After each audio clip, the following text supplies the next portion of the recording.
Hey everybody, Asher here, back with some more Hearthstone, where we're going to be doing some ladder climbing in the new season, starting off with Tempo Mage. Why Tempo Mage? Mainly because I have 3 mage quests that I'm trying to knock out.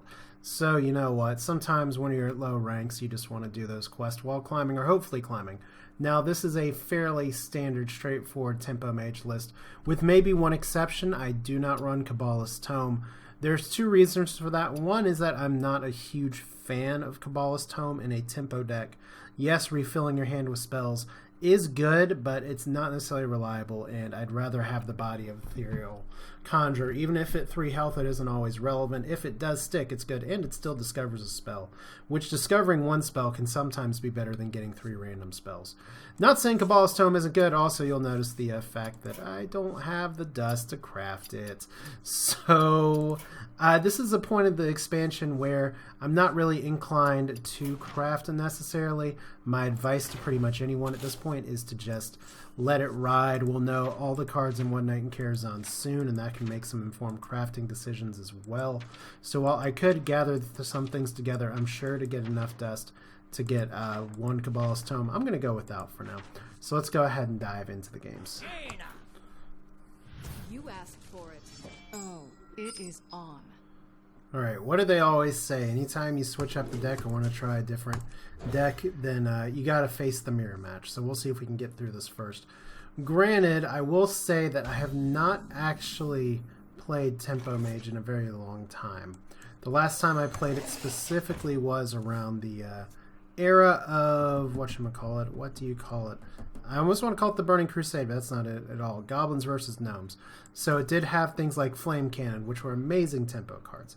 And Tempo Mage in standard format, in the here and now, is a touch different. I think it is okay to mirror image here. I'm going to hold off the rest to try and get some good Flame Waker pings. But at least it lets me throw a little bit of damage up here. But the way Tempo Mage works now is that it's very much ping based with your Flame Waker. Flame Waker is one of your real key carry cards here. So you want to make that work. And see, this is good because this dissipates the effect of Arcane Missiles. What? Oh, that's not, I wouldn't call it BS, but that is really annoying.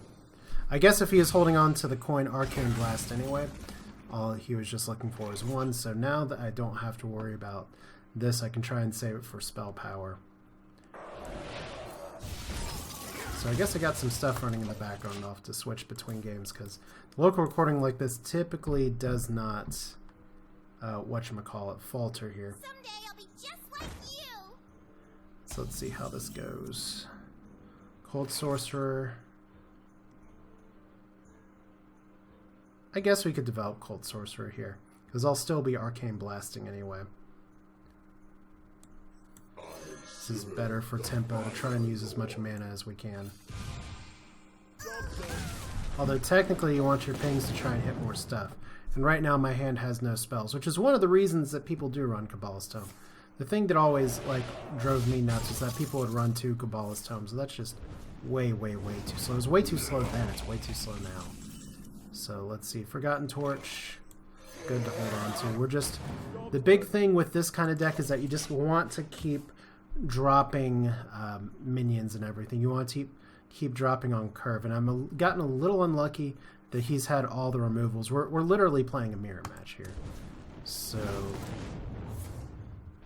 he's had answers for everything so far. I haven't really had much opportunity to react yet. So I think we just drop this. Let's make magic. And I'm going to save that removal. Floating 2 mana could be what ends up costing me this game. I'm not joking. This is probably going to come down to Yogg versus Yogg as well. But I do have a Fireball. If I elect to use it, I have a Forbidden Torch, which would work pretty well. And we did manage to dodge there. Alright. Any reason to develop Sorcerer's Apprentice? Probably not, because I don't want to run into Flame Strike, which a lot of these lists are running at least 1.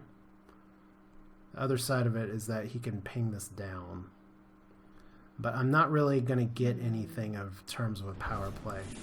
by developing it right now.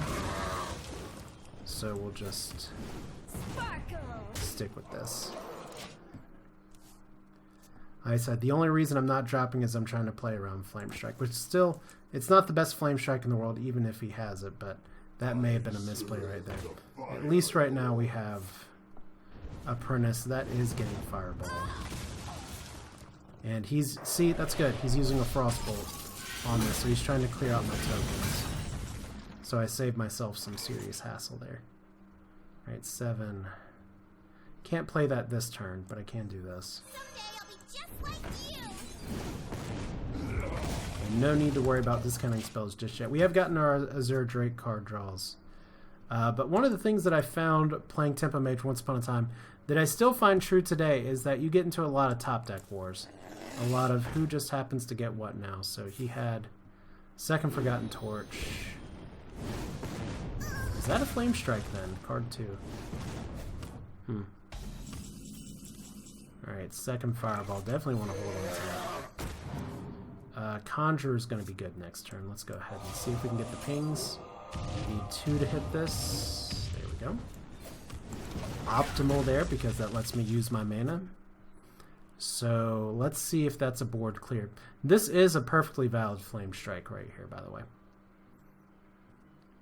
If he's just going to ping and wait, we'll know. That card that he just drew might very well be Yogg. Let's go ahead and drop the Conjure anyway.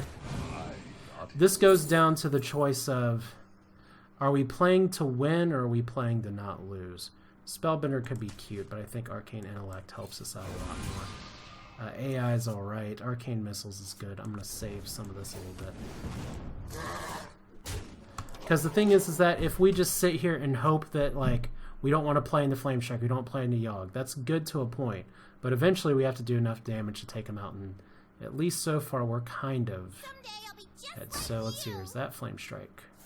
It is. Alright, so I had that read correct.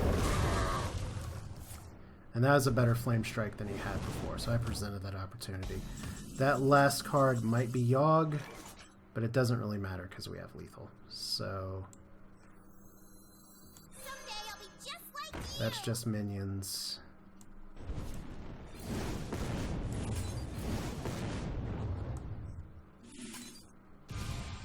There we go. One win with the deck in the books. That's fine. He didn't get his Yogg turn. He got a Flame Strike, but by that point I'd drawn enough stuff. So, there we go. First win of the season. I hadn't had much chance to play so far at the beginning of the month. Let's check some settings and do it again. For Doomhammer.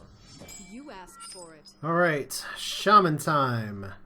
Shaman, one of the classes that doesn't particularly like mages and tends to stomp all over them. But if we can grasp the tempo, this can work. I'm actually holding on to all of this. It may be wrong to hold on to Arcane Intellect, but Mana Worm with Coin, with Mirror Image, can be a very good start. And if this is an aggro Shaman, as I would expect it to be at the beginning of the season, then we may be able to stop their early aggression.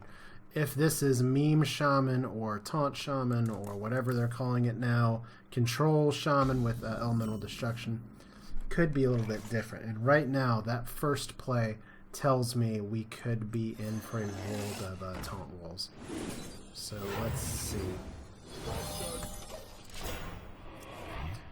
And it may have been smarter for me to save that play for the Flame Waker, but I'm not necessarily looking to drop that Flame Waker on 3. Like, I'd rather drop this now. So hopefully we can stop whatever he's thinking about doing. So Totem Golem, at least it's a slightly more standard list.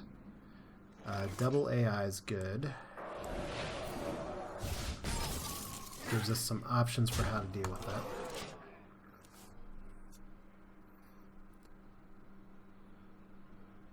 Because he's still going to have to take a few turns to actually beat through all this.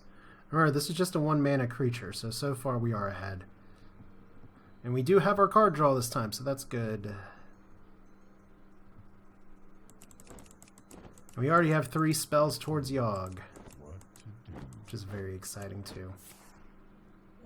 Totem Call, not a Taunt Totem, good.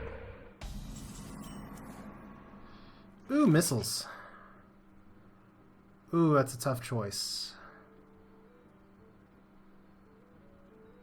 Missiles probably combos better with other things, so we're just going to leave that totem up.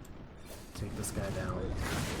It floats a mana, but I'd rather save it for the ping, because we may very well need it. Plus, using this as a removal still kind of counts as like a card draw or a half card draw. And he's going to have to find something. Maybe he'll drop a thing from below a little earlier. Maybe it'll be something else. I mean, he's played one Totem Golem. That doesn't tell us everything we need to know about his deck. But until I see otherwise, I'm assuming it's mid-range or aggro shaman. That's not the card I really wanted to see here.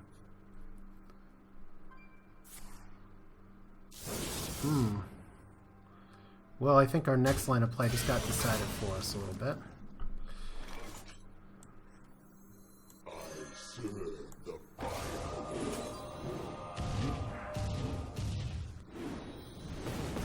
That was horrible. But I guess we'll just have to trade in at this point. It's like I wanted those... Whenever it's your opponent playing it, the pings always hit your minions. All those went like super face. Alright, so he's overloading himself a little bit, so we're... I am aware of what this list is. Don't like the Taunt Totem very much.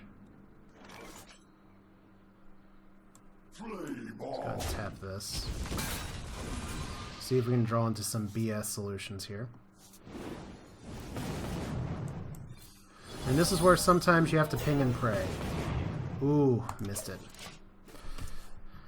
That's a little annoying. However, we do have in hand an answer for Flame Wreath Faceless if he drops it with the Cold Sorcerer and Fireball. So that's a positive to take from it.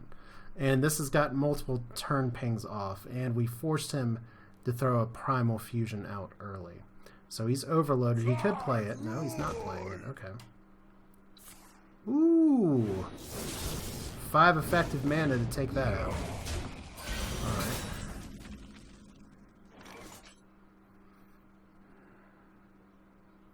Gotta think about this one. I don't think there's much to think about it because the Water Elemental challenges this so well. And right now we're pretty far ahead, so I think I can afford to Water Elemental Hero Power. What other plays could I do? I could Arcane Intellect and see what I draw. That probably leaves me floating mana, so this is probably for the best. We want to save that Fireball. There's enough targets in this mid-range deck. But depending on the list he's running, maybe he's running a really old list and hasn't realized that people realize that Thing from Below is a very good card. Guess we'll know in a second. Oh, there's an interesting Hex. I actually have a lot of good targets in this deck for the hexing. Alright.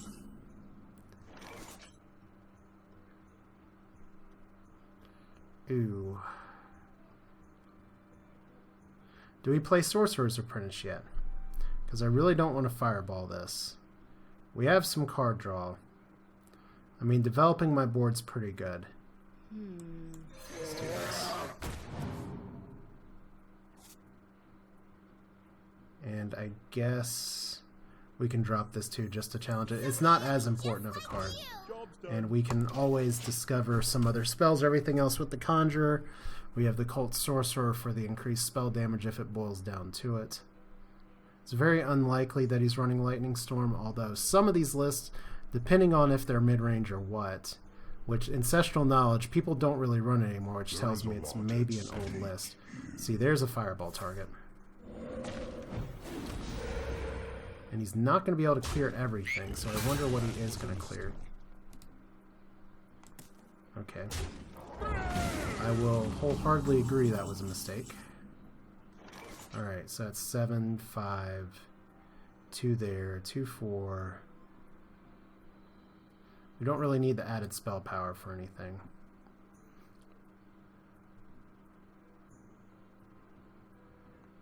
Okay, I can clear the board. I wonder. That's the good news.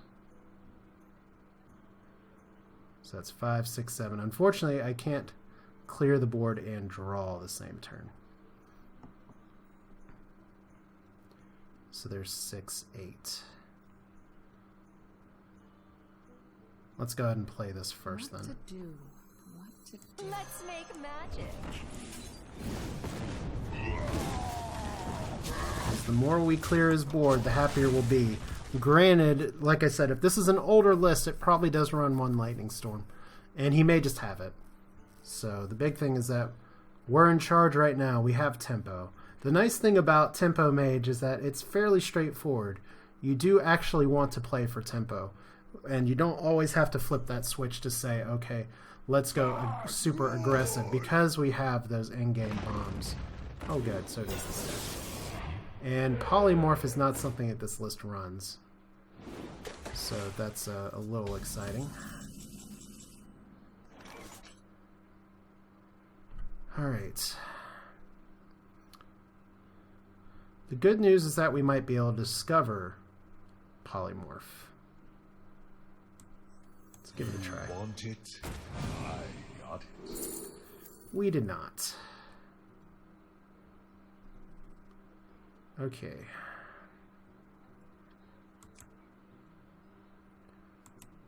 However, we can clear everything. So that's a plus. Someday I'll be just like you. And we just need this to hit one time. One time! Jesus. Game, you're killing me here. Alright, most important thing is that this denies a Faceless Manipulator as well. Or Ancestral Healing. Assuming that's what he wants to do. However, he could be running the heals in hand, and that's just going to make things a little bit trickier for me because I'm almost out of steam. Taunt Totem's not what I want to see here. Flame Tongue Totem is fine. So I just got lethal. Well played. Well, got a little scared there for a second, but it worked out, didn't it? Alright, versus Warrior. This is going to be a pretty interesting matchup, albeit I am going to be pitching this entire hand. Because I really want my Mana Worms, I really want my Sorcerer's Apprentices, Frost Bolts, Mirror Images. So we got some of those. We're definitely not going to be dropping the Worm into the War Axe, though. We're going to play it the same turn we play the Mirror Image. Yes, we lose a point of damage, but regardless of what flavor of Warrior you're facing, you're going to have to deal with the War Axe. And the big trip is that you have to drop something into it at some point. So, Warlaw? Okay. That's cool. Interesting that I haven't had to Yogg yet. I haven't even had the option to Yogg yet. But, once again, it's kind of like the Druid list to a point, is that you don't really need the Yoggs to run.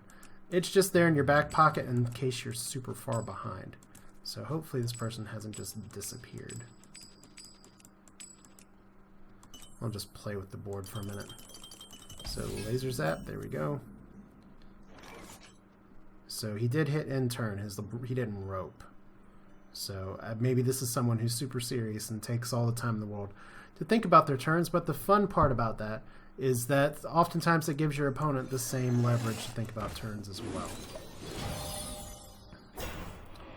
So, Mirror, Mirror. All we're trying to do is to preserve the life of this a little bit, especially since we have no turn 4 play. It looks like we're going to be, barring exceptional circumstances, we're going to be Arcane Intellecting turn 3. And unlike the last game versus Shaman, where I was really trying to preserve my Mana Worm. Okay, this is not what I expected. But like I said, unlike the last time where I was really trying to aggressively protect the Mana Worm, this time, depending on what he drops, we could have a very different story. Like right here, I'm going to leave that up for now. He's not going to be able to beat through this one turn by himself and activate that. So I'm hoping for maybe drawing into like Arcane Blast, which I know I mulliganed. Arcane Missiles would be good. Something that keeps me from trading in my 1 into his 2. So I'm going to assume, until otherwise noted, that this is N'Zoth Warrior. And that was a very curious move, if he's seriously executing that. So we're going to say this is N'Zoth Warrior. And we can handle our plays accordingly. Alright, now this is a terrible, terrible hand.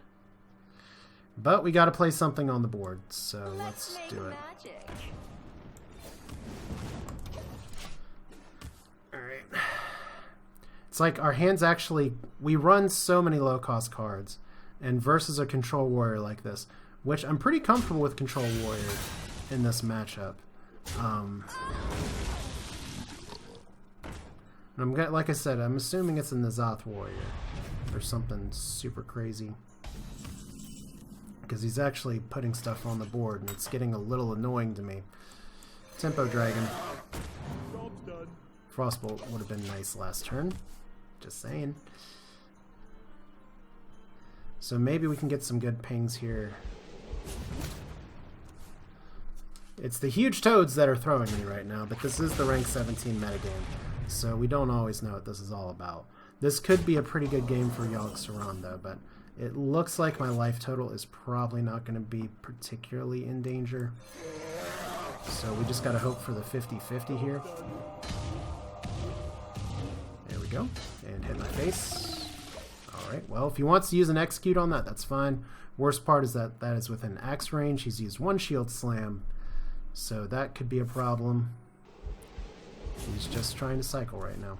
Well, I don't expect it to be an OTK deck at least, so Frostbolt works on that. And really in these kind of matchups, it's just going to be all about like what threats are presented. I guess I'll play Ethereal Conjurer right now, just because we have the card draw for later. Polymorph Boar, Mirror Entity. Probably versus a Control Warrior, Mirror Entity is going to be best. For these other two, like, Boar's fine to get rid of a threat. Cone of Cold's not very useful.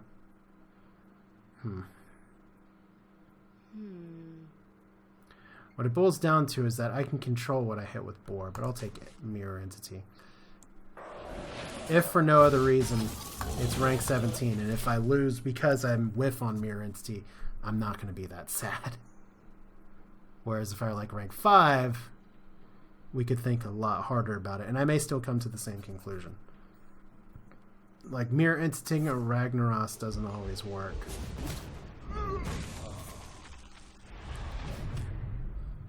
Mirror Entity a Sylvanas is pretty good. Like, he's still got some stuff he plays. Obviously, he's playing some low-range minions here. Let's draw and see what we get. Okay, that's pretty good. I guess one question is, do we cycle Thalanos? I think the answer might be yes. He's getting a lot of armor right now, which is a little problematic. But I don't really think Spell Power wins me this game. So let's see here. How bad do I Mirror Entity?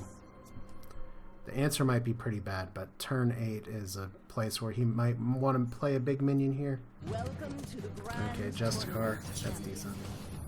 Welcome to the grand tournament. Means I get some Arcane Blast value, assuming he doesn't just take it out right away.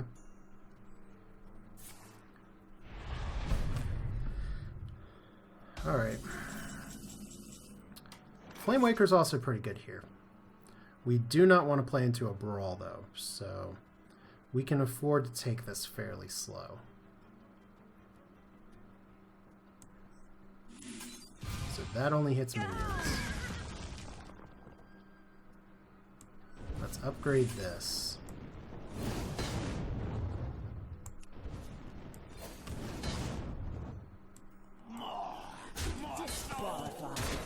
And we're going to hold our hand here for a minute. Like I said, we don't have to play super fast. Unfortunately, there's better minions I could have caught than Justicar. But maybe this will be one where I can get a good Yogg out in just a little bit, especially if he's playing the Zoth Warrior. Like two huge toads tells me he might be. So is a Cairn. I guess Polymorph would have been better versus something like Cairn. Alright.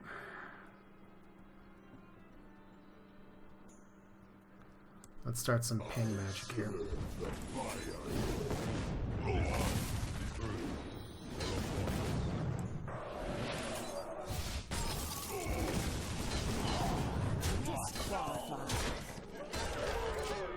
Alright, we got board. That's good news. He probably has Brawl. We're going to save our Yogg for his N'Zoth turn.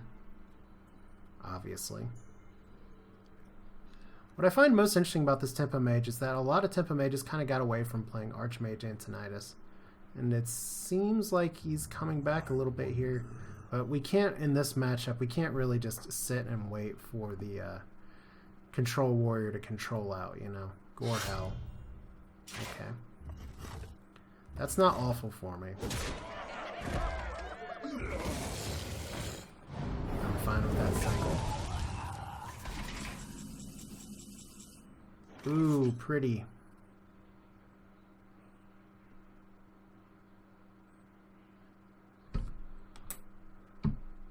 Do we play Archmage now? Because there's no guarantee that we get spells later. It draws out a Brawl anyway. That seems fine. You require my assistance? Aha! So we got one Fireball. Disqualified.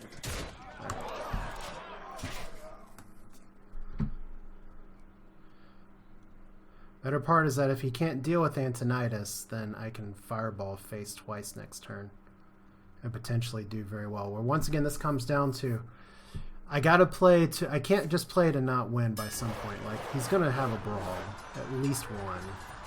It would be lovely if Antonidas survived. Feels good. Astonishing. Amazing. There was like a 17% chance of that happening. What, there are 5 minions on the board? Okay, so there's a 20% chance of that happening. Does that mean he has to execute right now? Oh, Inner Rage. Ooh. Alright. Well played. Well played indeed.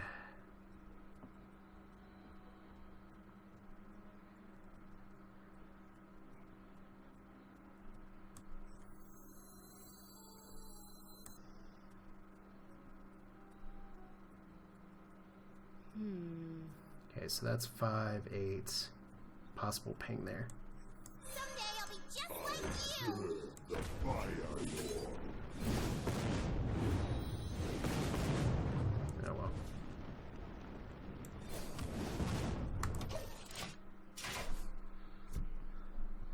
We could go for Yogg lethal here. The nice part about him not playing Cthulhu Warrior, at least, is that we're not going to have to deal with other crap. Okay, well. He might have an armor up, he might not. Alright.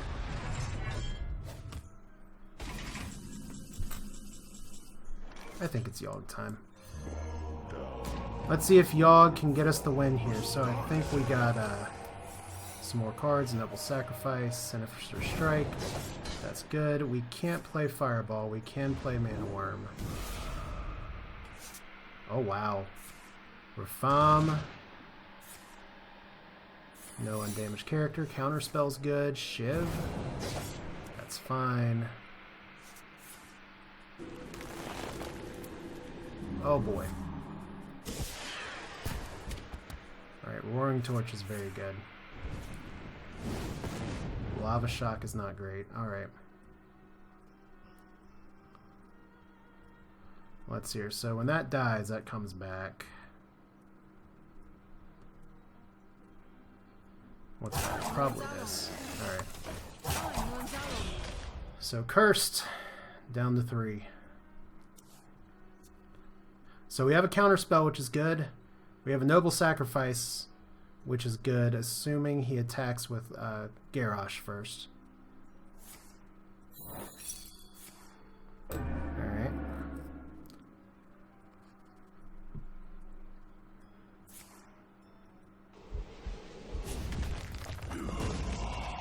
Ready to flee. Really? His deck's very interesting. I'll give it that. So, get down. Tank up first. That's smart. I mean, I love that Gramash has Ancestral Spirit. But yeah, I was just saying, hey, we haven't Yogged yet. Well, Yogg did good for me this time, and that's where I wasn't really behind, but Yogg actually preserved me being ahead, so that's good. Well played. Had lethal in hand the whole time. So it's Tempo Mage, and maybe the decision to not pick Polymorph was a bit questionable, considering my read was it was N'Zoth, Control Warrior.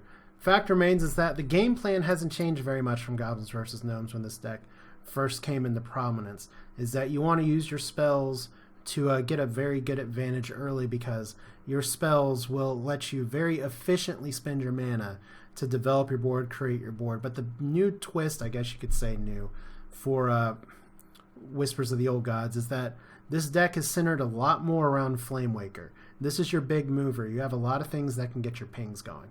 Now, like I said, the list that a lot of people will be using because it was featured on Vicious Syndicate doesn't have an Ethereal Conjurer in it. It runs Kabbalist Tome instead, and I think that is a valid choice. However, I do prefer having Ethereal Conjurer because that is a body that is on the board, and that does generate tempo. Plus, the Discover mechanic means that sometimes instead of being at the mercy of your RNG, even though it is good at filling up your hand, you do get to pick your spell, and sometimes that can be worth it. So we didn't have any play from Emperor Thorician. We didn't have any Flame Strike opportunities, but we got to see the rest of the deck's toolkit kind of in action. So if you got any questions, feel free to leave your thoughts in the comments. This deck, I would doubt it would be called a tier 1 deck. In fact, I think pretty much any person who rates these kind of decks would say that it's not a tier 1 deck, but sometimes in your climb or in your micro meta that you're facing online, you want to have something in your toolkit like this that's kind of a backup plan for,